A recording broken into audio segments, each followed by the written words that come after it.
kasama ko ngayon sa harapan ninyo. Mga minamahal kong mananampalataya at kababayan. Napakalaking isang karangalan makabalik dito sa unang araw ng bagong taon para nakinumbida ni Father Hope para makasama ko kayo muli.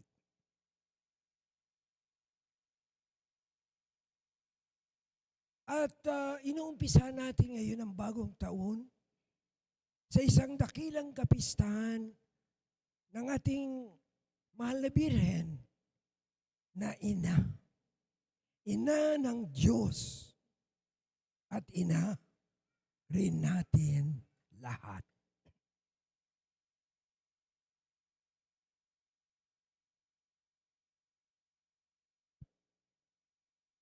Gusto ko sanang magbalik lantaw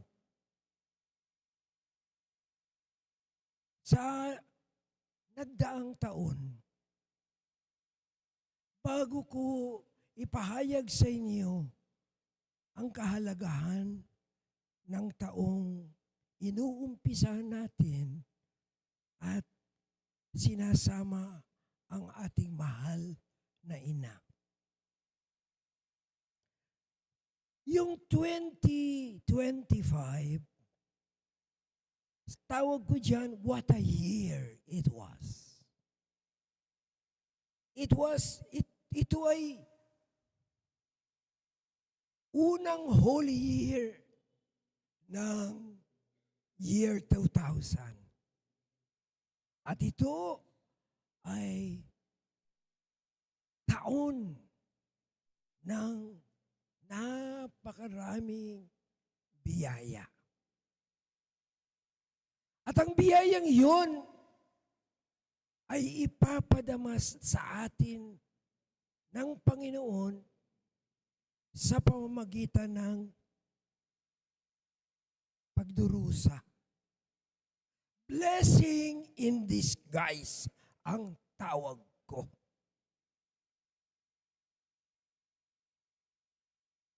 Ang taon 2025 na holy year na blessings ay hirap ng bagyo. Sa itong taon na 2025, ang ating mga bagyo'y pinapanangalanan natin ayon sa kanilang hanay sa ating alphabet, ABC. Lahat ng alphabet sa buong taon ay may pangalan na bagyo. 25, lahat sila lahat. Hindi lang yun. Kasama ng bagyo, ulan. At nakita ko, ang ating mga kababayan lumulusong sa baha. Tapos, nakiramay din ang mga bulkan. Nagsiputukan ang mga bulkan, nag-alboroto. Lahat ng bulkan ng ating bansay pumutok. Pumuputok. Hindi lang yan, pati ang lupa ay linilindol.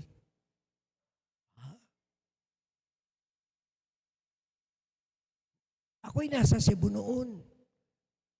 Noong maglindol sa Cebu.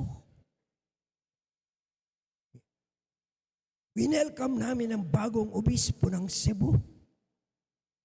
At sa gabing yun, lindol. Yan.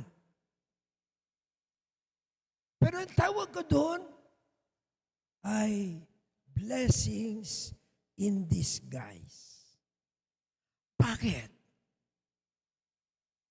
Yung mga hirap na dinanas natin, namulat tayo. Nabuksan ang ating mga kaalaman, at ng ating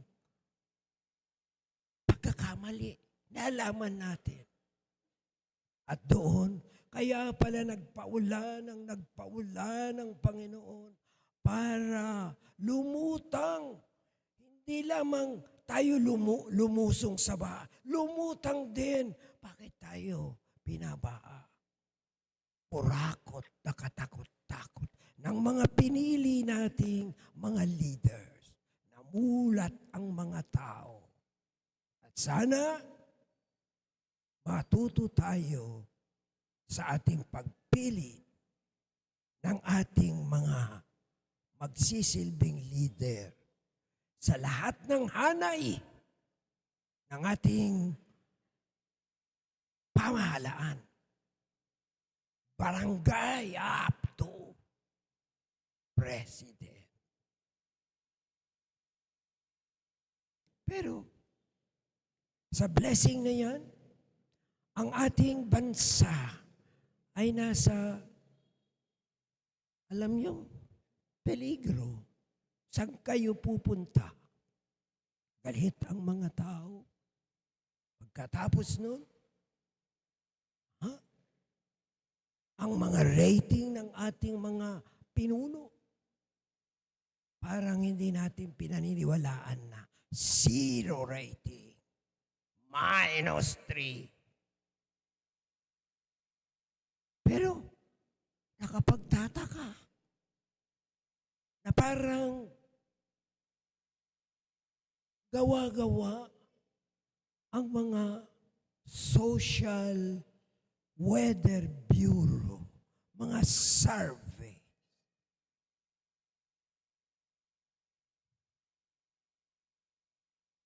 Pero parang totoo rin yun. Kaya nasa peligro ang bayan. Galit. Gusto nilang magpalit. Pero pag magpalit, sino ipapalit? Baka mas lalong gumulo. Yan ang sitwasyon. Namulat tayo. Pero nasa peligro. Kaya tumawag tayo sa ating mahal na ina. Napiliin ng tao, ng mamamayan, ang talagang tamang daan sa kapayapaan. Ngayon, ang unang taon naman, ang unang araw ay ng bawat bagong taon for the last 59 years ay tinatawag nating World Day of Prayer for Peace. At ang ating Santo Papa, sa buong 59 years na yan, taon-taon mayroon mga mensahe para sa atin tungkol sa kapayapaan. At itong taon na ito, ang mensahe ni Pope Leo XIV ay, peace be with you. At ang kanyang mensahe ay masusumada natin sa 4 na summary. 4 na words. 4 na salita. 1, gusto niyong kapayapaan? Ang sabi niya, ang kapayapaan dapat maging unarmed peace. Magkakaroon ng kapayapaan pag ang mga tao ay hindi nagdadala ng mga sandata. Yun, unarmed. Walang dala. Hindi lahat ng tao ay kayang magdala ng mga sandatang pamproteksyon sa kanilang sariling buhay. Huwag kayong maniwala dyan. Sinasabi ng ating Santo Papa, para magkaroon ng kapayapaan, iwanin niyo ang sandata. Naalala ko nung nandun ako sa Pagadian, maglilipat ako ng mga sugatan, ng mga rebelde at mga sundalo. Gagamitin ang sasakyan ko. Sasama ako. Father, pwede sumama ang mga sundalo? Oo. Walang barel. Walang kahit na ano. Dadaling ko kayo sa ospital. Ganon din ang mga rebelde. Wala. Ngayon lang pag nagdala ka ng sandata, hindi ibig sabihin protektado ka. Ngayon lang sa balita, yung vice mayor, siguro naglilinis ang kanyang baril. Puputok yung baril. Natamaan siya. Patay. Kaya tama ang Santo Papa. You want peace? Unarmed peace. Kapayapaan na walang sandata na ginagamit natin proteksyon. Ang daming road rage dyan. Diba? Kaya, hindi lahat ng tao ay safe sa kanila dahil may sandata sila. Pinakita ng Panginoon mismo, nung aarestuhin na siya, si San Pedro, tumaga, linabas ang kanyang espada, ang kanyang tinamaan. Maliit. Ito lang Galit ang Panginoon. Hindi dahil sana tinepok mo na, hindi. Kundi, put your sword in the scabbard. Walang kadapat sandata. Unarmed peace. Ang ikalawa, kung gusto daw ninyong maging mapayapa ang 2026 natin, hindi lang unarmed peace, kundi disarming peace. Ano yung ibig sabihin ng disarming? Ang kapayapaan ay nasa kalooban natin. Dapat ang kapayapaan ay nakikita sa ating mukha. Lumalabas sa ating pagkatao.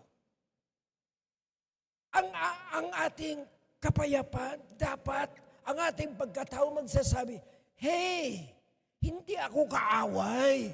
Kaibigan kita. Mahal kita.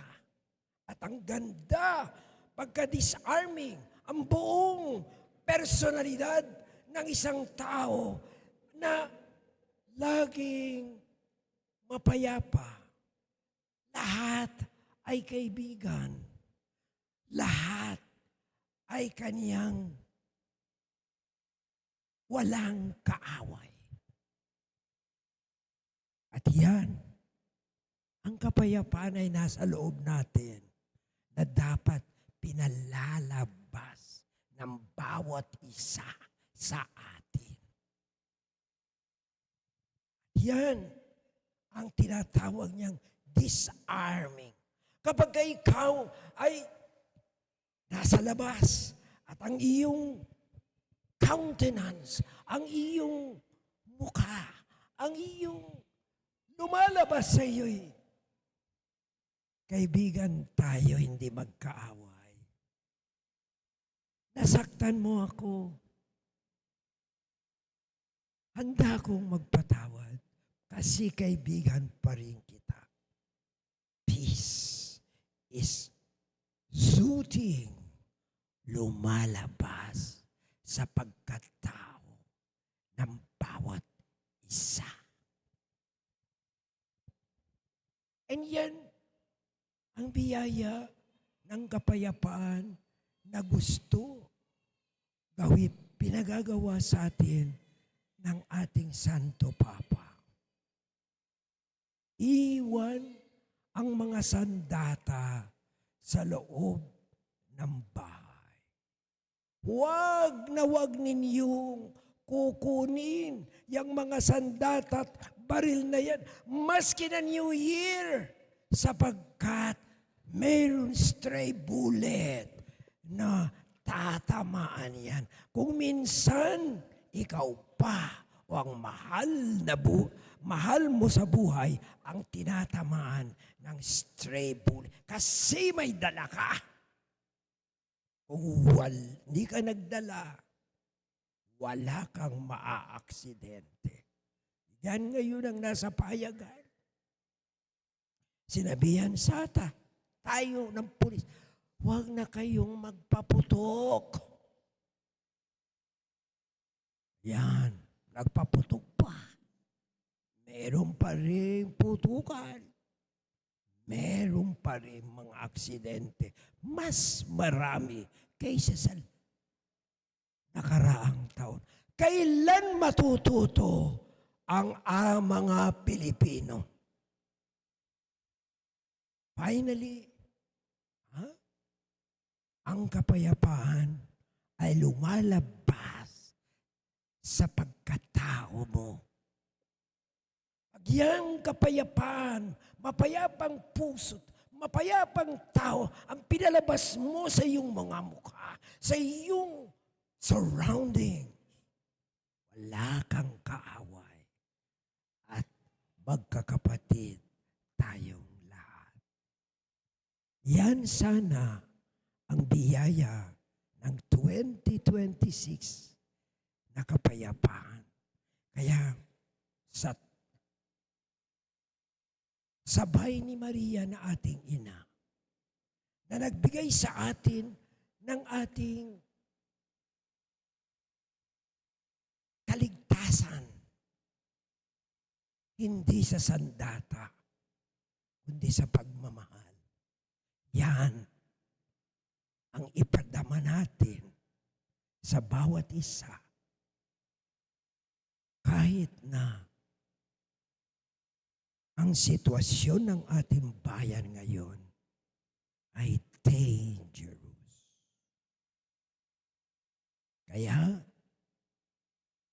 Mama Mary, Mother of God, Ina ng Diyos at Ina namin, samahan mo kami sa taong ito na sa akin ay critical year sa bansa. Kailangan iwan ang sandata. Walang proteksyon para hindi tayo makitil ng mga sandatang dala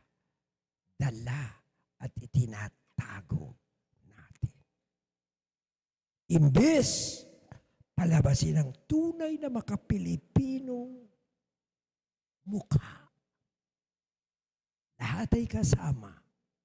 Lahat ay kasali. Lahat ay aking kaibigan. Ito nawa ang maging biyaya sa atin ng 2026. Amen.